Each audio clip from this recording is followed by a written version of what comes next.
Hi guys, welcome to the Wrestling Retrospective, and in this video I'll be doing my review of NXT Halloween Havoc.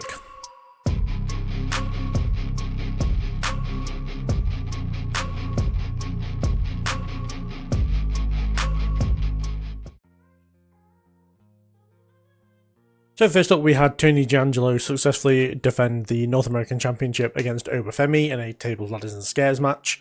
I thought this was a really good match. I thought they paced it really well. I think for me, Femi controlled for the most part, so it made sense when everyone else got involved, you know, Rizzo and Lucifino and Stax. When they all got involved to help Tony, it kind of made a lot of sense, especially with the fact that Oba took them out on the NXT beforehand. But yeah, I thought there wasn't any big spots like I thought there was going to be. I think that one thing that didn't help this match was the fact that it was pinfall or submission finish. It would have made more sense to go the more traditional route for TLC, which was to hang the belt from the ceiling and then have them climb the ladder to get the win. I feel like that would have made this match a little bit more enjoyable. But the ladder spot with the spear to the outside I thought was decent to save Rizzo. I thought the moment where Rizzo was kind of backing away from Femi was unnecessary. Like, it only really made sense if someone did eventually take out Rizzo. I understand it was a distraction, but it went on for a little bit too long as a distraction. It feels like Femi is like a bit more, it's just smarter than to fall for that, really. But I mean, that's a minor complaint I have about it. For me, Tony D'Angelo, I think I have a decent run. Like, I'm not expecting a massive run, but, you know, I have had some decent opponents, and then some heel will probably take it from him. As for Femi, it's been reported over the last few days that he might be going up to the main roster soon, which, as much as I would love that, you know, the thought of having Oba versus Dragunov, Oba versus Gunther, those kind of matches I think would be awesome. I do feel like it's a bit early still, and maybe he should be having a run as NXT champion. If anything, he should be taking the title from Trick. I'd probably have him win it at Stand and Deliver, having gone a bit of a run, and have him debut the night after SummerSlam. But that's my personal opinion. Like I said, I'd love him on the main roster, but it just feels a bit early yet. It still feels very new. And having a good run in NXT as North American and then NXT champion, I think would help him even more. But yeah, I say overall the match was decent. I very much enjoyed it. It was a great way to start the show. And yeah, Tony D'Angelo is still your North American champion. Following that, we had the women's tag team match where we had Giulia and Stephanie Vaquer defeat Roxanne Perez and Cora Jade. I thought by far this was match of the night. I very much enjoyed it. It was action-packed. Once they really got into it as well, it flowed really well. It flew by as far as like timing of the match went. And yeah, just like positives all around for me. But of course, the most important thing was Stephanie Vaquer pinning Roxanne Perez. This I expected to happen. I did call it in my predictions video. And I assume this will probably result in a women's title match for Vaquer at NXT Deadline, which I assume is the next pay-per-view for them in December, as it's usually their last pay-per-view of the year, and we have the Iron Survivor match, so it's a pay-per-view or PLA I always look forward to. But for me, it makes the most sense to have it there, and then Vaquer, I assume, will probably take it from Roxanne at that pay-per-view, or at least that's the way I would do it, especially with the women's North American title match going the way it has been. But yeah, I feel like they're going to have a great match at Deadline. I also assume that Giulia and Cora will be in the women's Iron Survivor match at Deadline to keep them still in the title picture, even though like they weren't involved in the finish of the match. But yeah, for me, absolute hand down match of the night. Women absolutely killed it on both sides. And yeah, if you haven't, go check it out. It's a very, very good tag team match for teams that haven't necessarily spent a lot of time with each other, or at least not in NXT anyway. After that, we had Rich Holland defeat Andre Chase in an ambulance match. The match itself was okay. Like, it's very hard to have a good ambulance match. I can't think of any ambulance matches that have been absolutely fantastic. But it was fine for what it was. It kind of got Ridge the heat that he needed as far as becoming a top heel in NXT, or at least that seems to be the way we're going with Ridge at the minute.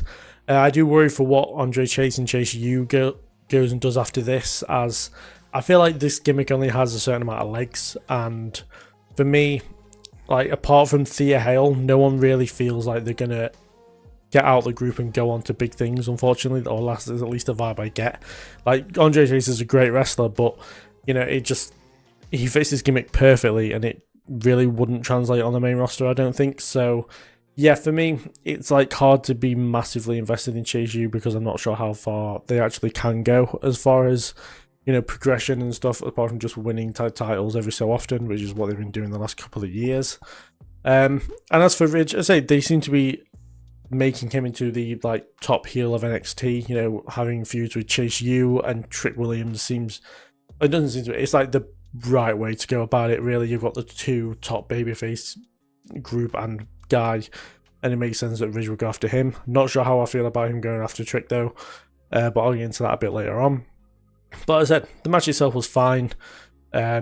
Ridge getting the win is very interesting. I assumed Andre Chase was going to get the win just for the babyface pop, but that wasn't the case.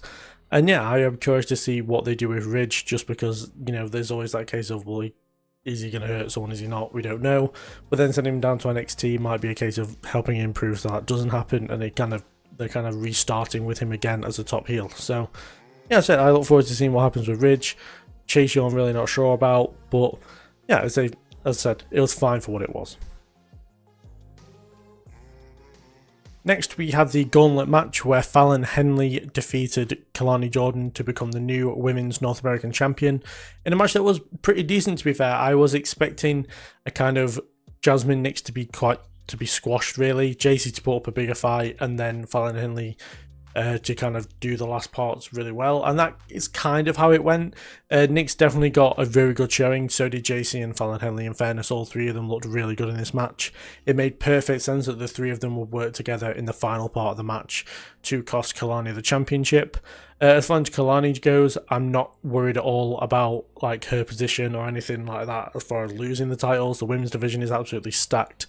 I don't think anyone's got to worry about being lost in a shuffle because they'll just get invested in something else. We've then got the case of Fallon Henley being champion. In my opinion, I find it not great that Henley got a championship before JC did. In my opinion, JC Jane is more deserving of a championship rather than Fallon Henley, but that's my personal opinion. Maybe they'll do an angle where, you know, JC does become jealous of Fallon Henley and we kind of get a turn within the group, but I don't think that's going to happen, as I can't see this being a long run.